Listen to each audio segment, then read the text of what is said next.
కేసీఆర్ నెల జీతం కోసం అసెంబ్లీకి వచ్చి వెళ్లారన్న కాంగ్రెస్ నేతల మాటలతో ఏకీభవిస్తారా? నిన్న అసెంబ్లీ సమావేశాలకు కేసీఆర్ రావడం జరిగింది. 3 నిమిషాలు ఉన్నారు.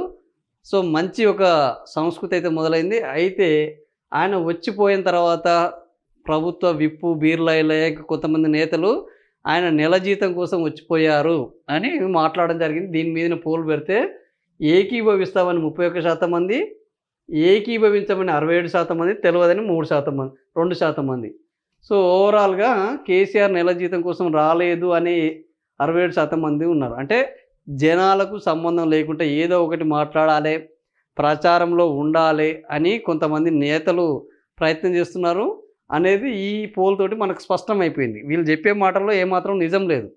నిజంగానే కేసీఆర్ జీతం కోసం ఆశపడేటోడు అనేది అందరికీ తెలిసిందే. ఆయన ఎందుకొచ్చాడు? ఖచ్చితంగా అసెంబ్లీ సమావేశాలకు హాజరు కావాల్సి ఉంటుంది. మినిమము ఒక ప్రతిపక్ష నేతగా, ఒక ఎమ్మెల్యేగా.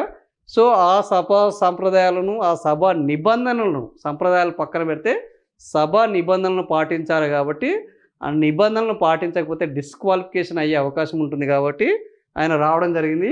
వేతనం కోసం కాదు అనేది జనాలందరికీ తెలుసు. కాకపోతే వీళ్ళు ఏదో మాట్లాడాలని కాబట్టి మాట్లాడుతున్నారు. అందుకనే జనాలు వాళ్ళతోటి ఏకీభవించడం లేదు.